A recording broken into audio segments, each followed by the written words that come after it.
Olá, pessoal, sejam bem-vindos a mais um podcast Reprodução em Pauta. E o nosso último episódio, João, foi um sucesso. Urologia e ginecologia no cuidado do casal com dificuldade para engravidar. E até pelo sucesso e obrigada pela participação de vocês, a gente adorou.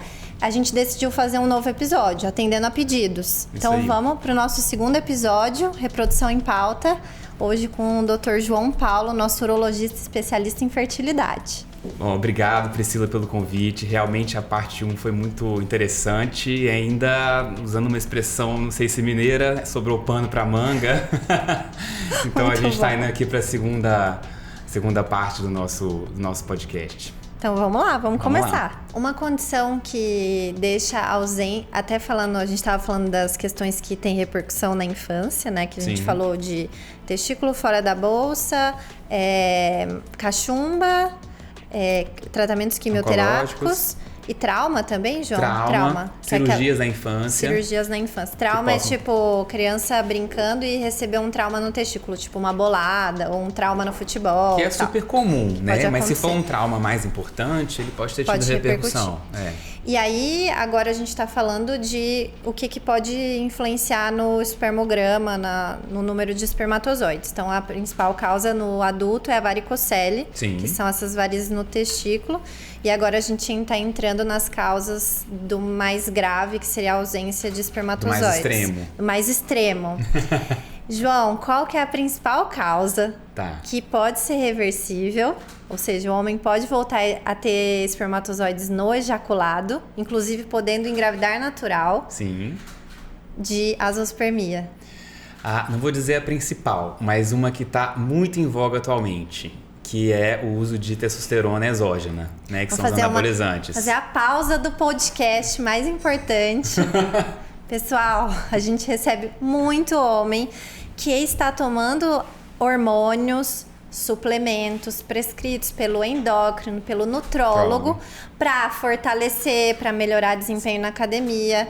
Desempenho sexual, disposição. E que não fazem ideia de que podem ficar inférteis. Sim. Não fazem ideia de que podem ficar inférteis e às vezes com indicações que nem são tão necessárias ou que não sabiam. Sim. Eu não sabia que eu sei que a bomba de academia pode levar à redução da fertilidade. Mas esse suplemento que meu nutrólogo passou, eu não sabia que podia. Sabia. É a mesma coisa no final das contas. Só que chama de suplemento e não de anabolizante. Exatamente. É porque, assim, quando você fala em anabolizante, você vai ter uma lista infindável de substâncias que são anabolizantes, né? Não necessariamente hormonais, inclusive, né? Então, por exemplo, nessa medicina do esporte aí, do doping e tudo, as substâncias que são proibidas, elas são consideradas anabolizantes, mas não necessariamente são hormonais. Essas substâncias, normalmente o paciente sabe que está tomando e sabe que é prejudicial, né? Então, ninguém que vai, né, usar anabolizantes, eu não sabia que fazia mal, sim, né? Mas especificamente a testosterona e derivados, e aí vai esse outro recado para os ouvintes, né? Testosterona, ela pode ser injetável, ela pode ser tópica, ela pode ser manipulada, ela pode ser comprada, ela pode ter aplicação a cada 3 meses, a cada semana, de 2 em 2 semanas, uma vez por mês, e todos são testosterona. Sim. E ela pode ser prescrita, inclusive, de forma correta. Tem pacientes que fazem reposição hormonal de testosterona porque tem uma indicação para isso, né? Sim.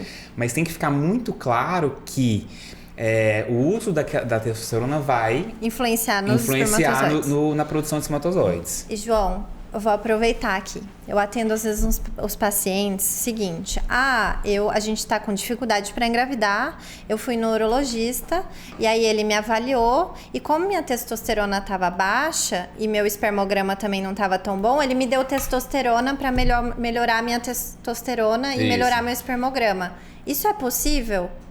O raciocínio é inverso. Cada vez menos comum, ainda bem, mas ainda acontece. Teve uma pesquisa aí, esse é um estudo mais antigo, deve ter uns 10 anos mais ou menos, entre urologistas americanos, se eles tinham o hábito de prescrever testosterona, a testosterona mesmo, e lá nos Estados Unidos até tem um uso mais amplo, eles têm testosteronas intranasais, via oral, é uma coisa até mais fácil, mais acessível. se eles tinham o hábito de prescrever testosterona para pacientes inférteis. E 25% dos urologistas que responderam à pesquisa, né, a survey, a pesquisa, prescreviam testosterona para esses pacientes inférteis ou com dificuldade de engravidar. E é totalmente um contrassenso, né? Faz o efeito inverso, pessoal, para quem está ouvindo. Você dá testosterona, o testículo entende que não é para ele trabalhar. E aí ele produz menos espermatozoide. A testosterona ela é essencial para a produção de espermatozoides. A gente não produz espermatozoides sem a testosterona. Mas ela tem que ser a sua testosterona, produzida por você, do seu testículo. E tem formas de estimular essa produção, né? Isso é importante, né? Então não pode estimular, que senão vai... Não. A gente tem várias opções de estímulo testicular que são voltados para a produção própria de testosterona e aí, consequentemente, a produção de espermatozoides, né? Tá. Mas isso tem que ser feito com objetivo específico, com acompanhamento, né? Então a gente vai ter acompanhamento com exames hormonais periódicos, a gente vai ter mudança de dose das medicações, a gente vai ter mudança de tipo, né? Sim. Então às vezes começa com medicações por via oral, que são os comprimidos, depois a gente tem que passar para medicações injetáveis e com o tempo a gente tenta retomar a produção de espermatozoides que foi interrompida por algum motivo, né? Esse motivo sendo o uso exógeno de testosterona, felizmente a gente tem uma capacidade de retomar essa produção. Mas, Pri, isso é importante. Depende muito de como era essa produção antes, né? Então, antes de você fazer o uso da testosterona, depende de dose, quanto de testosterona que você usou e quanto tempo que você usou. Tá. Aí você tem aí uma possibilidade de retomar, e aí super variável, 3, 6, 9, 1 ano, e então tem pacientes que não retomam. Então isso é importante. Super. Às vezes a gente pega mulheres que têm aí seus 37 anos, vou dar uma idade meio no meio do caminho, ou seja, ela não tá com 39, não tá com 35, tá acima de 35. E aí quando a gente vai avaliar essa mulher, ou porque ela quer congelar embriões para preservar a fertilidade. Eu e meu marido, a gente não quer engravidar agora, mas eu já tenho 37 anos e a gente quer congelar os embriões para usar daqui 2 anos. Ou eu estou tentando engravidar, ou eu acabei de diagnosticar uma endometriose, eu já tenho uma baixa reserva de óvulos. E aí, meu marido usa anabolizante, né? Que é a testosterona. E ele tem 0 espermatozoides. Então, pode ser que ele demore até 1 ano para voltar a produzir. E a mulher, daqui a 1 ano, vai ter 38. Sim. E aí, o tempo para a mulher... passa... Vai ter repercussão. Então, nesses casos, a gente tem que congelar o óvulo da mulher. Sim. Porque daqui a 1 ano, a gente não sabe se vai voltar a produção para eles tentarem engravidar natural. Ou, se não voltar e tiver que fazer fertilização... A mulher já vai estar com 38 anos. E a gente sabe que a chance dela engravidar com os óvulos de 38 é menor que o de 37. Isso. Então, antes de usar anabolizante, seria ideal conversar com o urologista. Antes de tudo, congelar o sêmen, antes de tratamentos, aí um ponto interessante, né? Então a gente falou duas coisas, você falou 2 coisas importantes. Primeiro, como que essa equipe de tratamento é importante, né? Então assim, você tem uma condição que é urológica, que é uma zoospermia, né? Que é o que a gente aprendeu, né? De uma condição que é urológica e que vai precisar de um tratamento que a gente não tem um tempo definido, e você tem uma condição feminina que é uma reserva ovariana, que ela vai sendo impactada mais impactada depois de alguns anos. Então não adianta a gente só preservar os óvulos e deixar o uso da testosterona exógena. Senão daqui a 1 ano ele está bloqueado do mesmo jeito. Sim. E também não adianta a gente só fazer o tratamento da parte urológica e não considerar a idade feminina, de considerar a reserva ovariana, né, e tudo, né? Então nesse ponto a atuação conjunta do urologista e do ginecologista é fundamental. Você usou o exemplo de um paciente que faz uso de testosterona exógena, mas a gente pode fazer aqui inúmeros casos clínicos em que esse acompanhamento conjunto é importante, né? No caso da varicocele, por exemplo, retomando esse assunto, que é muito importante, né? A gente precisa de um tempo depois da cirurgia para que a gente tenha uma vantagem, né, em ganho seminal, em ganho de função testicular. E esse tempo pode ser muito precioso, dependendo da reserva ovariana. Sim. Porque é uma questão mensal, né? Então, você falou de 37 para 38, mas vai passando o tempo, a curva vai caindo a chance. Drástica. Então, né? um tempo que pode ajudar o homem a recuperar espermatozoide pode atrapalhar a mulher Isso. Então, a engravidar. A gente tem que achar um meio termo ou um acompanhamento paralelo. Sim. Né? Que a gente aborde as duas questões, porque eu acho que é aí que a gente tem realmente os melhores resultados, Sim. sabe? Aí uma pergunta para você, assim, dos seus pacientes que fizeram um segmento urológico, como é que é como é que é o entendimento do casal em relação ao seu próprio tratamento, assim? Sim. Porque, pessoalmente, assim, nem pensando na questão de ser urologista especialista dessa área, a minha impressão é que quando um casal tá junto no mesmo objetivo, o negócio anda muito mais... Sim, João, e não só nessa questão do tratamento, como na alimentação. Então, se a mulher precisa fazer uma dieta, mas o homem não faz, fica difícil, fica desafiador para ela, porque à noite ela vai comer uma salada com legumes e um frango grelhado e ele vai comer um hambúrguer. Sim. Então, assim, os dois têm que alinhar, um ajuda o outro. Sim. Atividade física também, às vezes querem fazer juntos. Então, vamos hoje que eu tô indo. Então, hábitos de vida, os dois vão trabalhar em conjunto. Sim. E esse acompanhamento com o urologista, inclusive, é um diferencial, né, de trabalhar com reprodução humana, é um diferencial da clínica Originari. Porque sempre que a gente atende, né? Sempre que eu atendo, eu falo, hoje eu atendi vocês, eu vou falar com o João, vou ligar para ele. E assim que eu conversar com ele e a gente definir o tratamento de vocês, eu ligo para vocês de volta. Sim. Assim como você. Você vem falar, já atendi um casal de pacientes seus e meu plano de tratamento para eles é esse. Eu preciso que 3 meses ele tome determinada medicação e repita o espermograma. Sim. É possível? Sim. Ou a gente atendeu um casal junto, lembra da reversão de vasectomia? Sim. Então a gente atendeu junto, porque a mulher tinha 37, quase 38. Sim. E eles queriam reverter a gente até pode falar sobre isso. A vasectomia para tentar natural ou inseminação. E aí a gente tinha a questão da idade da mulher. Então a gente sentou junto com eles. E aí você abriu, eu lembro que você abriu o seu computador e colocou lá, chance de gravidez natural, chance de gravidez com a reversão da vasectomia. Quantos meses demora para reverter? Sim. Porque quando o tempo tiver ok, sei lá, tiver passado 6 meses e a gente pode dizer que o espermograma agora representa a realidade, ela vai estar com 38. Sim, e aí já não tem a mesma chance de gravidez espontânea. Então a gente teve essa conversa com o casal e então eu vejo que quando o casal é acompanhado em conjunto, quando ambos estão motivados, os resultados são melhores. Sim, certeza. E o casal se sente mais bem conduzido. Sim. O casal gosta de ser tratado pelo urologista e pela ginecologista. Então, às vezes a gente atende casal que fala, a gente estava em acompanhamento, mas a gente não tinha um urologista. Eu decidi vir aqui na clínica porque eu descobri que vocês acompanham o urologista com o ginecologista. Sim. Às vezes o marido não quer vir na consulta com o ginecologista. Sim.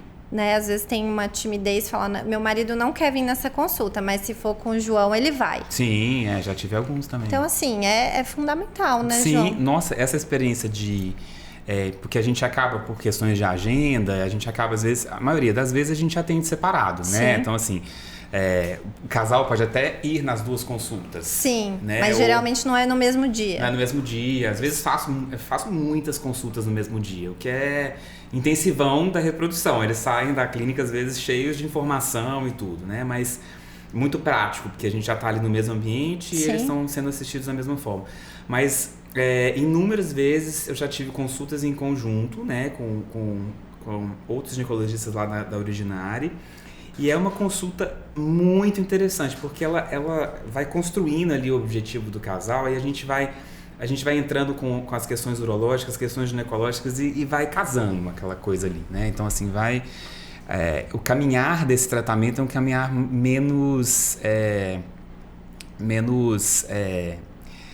como que eu poderia dizer? desafiadora. Vai ser desafiador de qualquer forma, mas assim... um pouco mais leve. Um pouco mais leve, eu diria. Um pouco mais em parceria. Isso, com menos obstáculos que às vezes existem porque não tem uma comunicação tão efetiva. Sim. Ou então porque, às vezes... por uma questão cultural, a gente acaba focando demais no fator feminino e só chama o marido na hora de fazer a coleta. Traz uma leveza ali pra mulher, né? Tira um peso do ombro dela. Isso, e aí você tá cuidando da saúde dos dois. E aí, nesse ponto também, a gente tem muitas condições associadas à infertilidade que são tratáveis e às vezes são identificadas durante os atendimentos de infertilidade. Então, eu já tive diagnóstico de diabetes, eu já tive diagnóstico de alterações testiculares, não só a varicocele, que é mais comum, mas às vezes tem alguma lesão testicular. Isso é interessante também. A gente tem aí... a infertilidade é um fator de risco para as neoplasias testiculares, né? Então, naquele momento ali, a gente vai diagnosticar uma questão, né? Tá. E aproveitar que o homem está indo numa consulta e a gente faz já faz o check-up, já faz um check-up, eu já estimulei muito o paciente a buscar outros médicos, outros colegas, questão cardiológica, endócrina, né? A própria questão nutricional. Naquele momento ali que às vezes ele foi para ser avaliado por uma questão, a gente tira outras muitas, né? Sim. E isso o homem e o casal só tem a ganhar, na verdade, né? E João, até aproveitando, porque tá na moda, aliás, na verdade, os homens acima de 30 anos têm uma tendência de tomar finasterida. Ah, ótimo, ótima questão. Por conta de calvície, por queda de cabelo. E conta pra gente sobre isso. Finasterida interfere na fertilidade, sim ou não? É recomendado fazer um espermograma antes de começar a tomar finasterida? Tô com dificuldade para engravidar, meu espermograma é normal, mas eu tomo finasterida, devo parar? Enfim. Sim. Vamos desmistificar essa questão da finasterida. Muitos homens têm medo de tomar finasterida por queda. E se tem queda de libido, ótimo. Se é mito, o que é? Então, essa é uma questão importantíssima, né? Porque o apelo estético masculino é relativamente recente, né? Os homens eventualmente ficavam carecas, barrigudos porque era um destino final de todos os homens, né? E atualmente a gente tem um apelo muito grande no sentido estético, e que bom que tem, né? Porque às vezes até tem a ver realmente com saúde, etc. Mas especificamente da alopecia androgênica, que é a masculina, né? Que é a mais comum. Ela pode acontecer super cedo, né? Tem pacientes que saem da adolescência e já começam a ter uma perda capilar aí importante. E a finasterida, ela é uma medicação que, usada para alopecia, é usada numa dose mais baixa do que, então, para os ouvintes, né? A finasterida, ela não é originalmente usada para calvície, né? Ela é utilizada para hiperplasia da próstata. Que é aumento da próstata. O aumento da próstata, né? Que acontece aí invariavelmente em todos os homens. Só que a gente usa para a próstata uma dose mais alta, né? Uma dose de 5 miligramas. Nessa dose mais alta, sim, a gente tem uma proporção de pacientes que pode ter alterações da libido, podem ter alterações da ereção e tudo. Na dose para alopecia é menos comum, bem menos comum, que é uma dose menor, entendeu? Que é uma dose realmente voltada só para... Isso porque a ação da finasterida é uma ação hormonal, tá? Então ela tem um bloqueio androgênico da ação da testosterona no folículo capilar, no cabelo.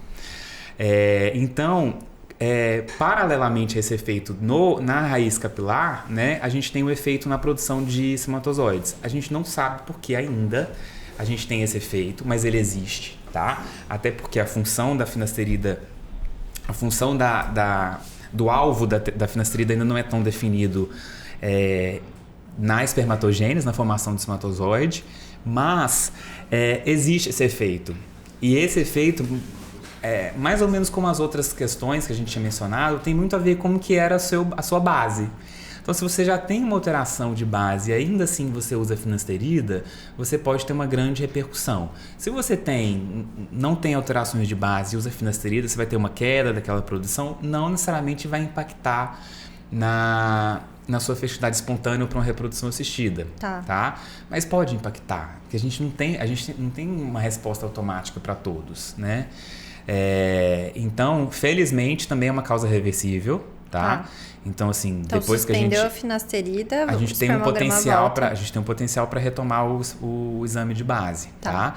Salvo em outras condições associadas. Sim, né? Às vezes ele desenvolveu ao longo de 2 anos de finasterida uma varicocele. E aí ela sim que interferiu no espermograma. Sim, não, uma varicocele que ele sempre teve, mas aos 20 não tinha tanta repercussão, aos 25 vai ter, aos 30, aos 35, naquilo que a gente já tinha mencionado, que é tempo dependente, né?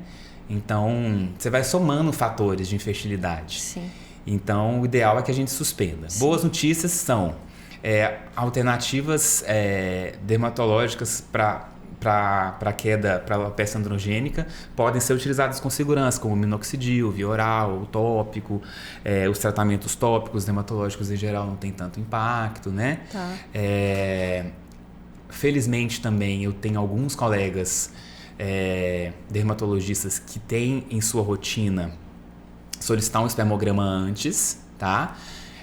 De começar esse tratamento. E aí, com um gancho desse, quando que eu devo fazer um espermograma antes de começar tratamentos? Um deles é esse, né? O uso de finasterida, que tem um impacto, e também algumas medicações, principalmente medicações quimioterápicos, vai para o campo da oncologia, sim, né? Então, assim, eu espero que os nossos colegas oncologistas clínicos já estejam cientes de que o ideal é que se a gente faça essa preservação da fertilidade antes de começar o tratamento. Tá. E aí, nesse sentido, mesmo quando o paciente está internado e está com previsão de começar um tratamento no dia seguinte ou nos 2 dias que seguem ali aquela consulta, né? A equipe do laboratório ela pode ir ao hospital buscar essa amostra coletada por ele, tá? No hospital. Sim. Então, assim, a gente pensa que às vezes tem o paciente internado, então a gente não vai conseguir fazer, consegue. Sim. A equipe vai até o laboratório, até o hospital, faz a coleta e preserva essa amostra antes de ele começar o tratamento. Porque durante o tratamento aí já tem uma toxicidade ao espermatozoide que está sendo produzido naquele momento. E outras medicações também. Tem muitas medicações para doenças autoimunes que a gente às vezes pode ter. Pode ser tóxico para a produção de espermatozoides, o metotrexato, algumas medicações para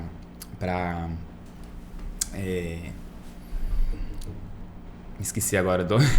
Mas doença autoimune. Doenças autoimunes. Tá. Artrite reumatoide. É que é mais incomum em homem. Por exemplo... Artrite reumatoide, psoríase. Dependendo do tratamento. Esclerose múltipla, né? São essas... Autoimune. Então, às vezes a gente fazer uma preservação seminal antes de ele começar esses tratamentos. Sim. E felizmente, hidroxiureia também. Sim. Que a gente pode, às vezes, postergar um pouquinho. Tá. Na dúvida, né? O colega de qualquer especialidade, se ele tem alguma dúvida que aquilo tem algum impacto... Que a medicação pode ser tóxica, pede uma avaliação com o urologista. Pede uma avaliação com o urologista, ou olha isso na literatura, pede a criopreservação direto, né? Sim. Se for possível, posterga um pouquinho o tratamento. Tá. Mas por exemplo, também uma outra oportunidade da gente ter que ser avaliado. Tá? E, João, aproveitando que a gente está falando de congelamento de sêmen, hoje a gente está falando muito de congelamento de óvulos, principalmente na mulher após os 30. Sim. Então, a gente sabe que após os 30 anos a mulher tem uma queda da fertilidade que se acentua após os 35. Então, pensando que eu vou adiar a maternidade para após os 30 anos, ou pensando que eu não sei se quero ser mãe, mas também já estou com 30 anos, é uma oportunidade de conversar sobre congelamento de óvulos. Sim. E para o homem, isso tem alguma idade que a fertilidade do homem começa a cair, que seria interessante congelar sêmen, se isso é bem definido, como é na ginecologia? Sim. Ou se tem, de repente, alguma situação que o homem poderia congelar sêmen, mas que não seja por tratamento oncológico ou por medicações. Sim. Mas enfim, eu congelar sêmen porque... Sim, entendi. Não sei, isso tem na urologia? Então, em relação à idade paterna, a gente tem... não é tão definido como para as mulheres, né? Porque a gente tem aí o ciclo menstrual, né, e a ovulação, ela tem uma idade limite para as mulheres. Uma idade que é variável, mas é uma idade limite. E, além de tudo, já foi definido o período em que a gente tem naturalmente uma queda do potencial reprodutivo, Tá.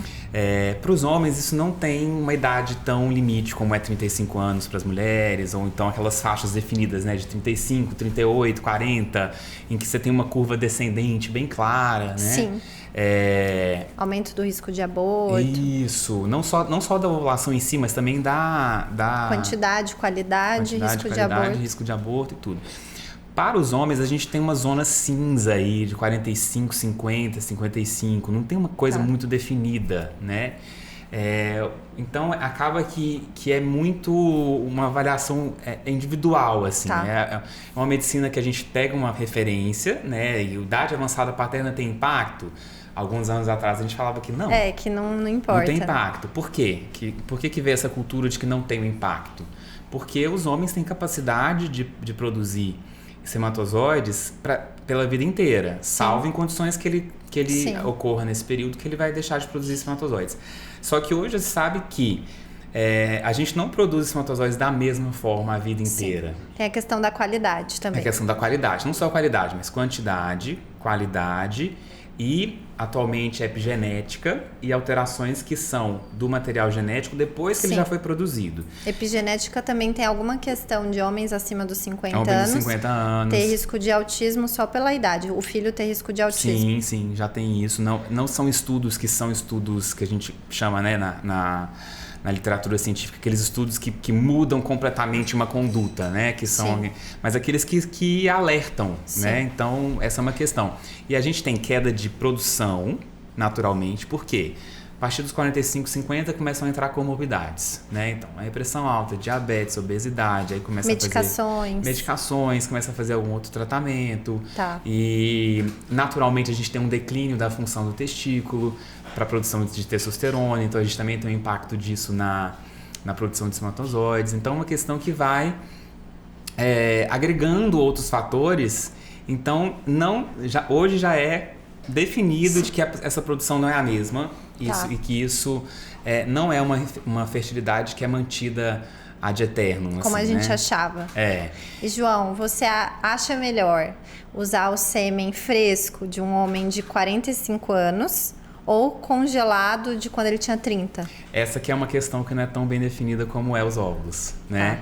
Então, quando você pega em utilizar para reprodução assistida os óvulos, quando ela congelou com 30, 32 e ela está com 39, isso é muito definido já para vocês da ginecologia, de que os óvulos de 32 anos são óvulos que são que têm uma chance maior de desenvolver embriões, etc. Só para o pessoal entender, a chance dessa mulher engravidar aos 39 anos, usando os óvulos de 39, é 20%, dependendo do número de óvulos. Estou dando uma estimativa só para vocês entenderem. Então, 39 anos com óvulos de 39, 20%. 39 anos com óvulos de 30, 60%. 3 vezes maior, é muita coisa.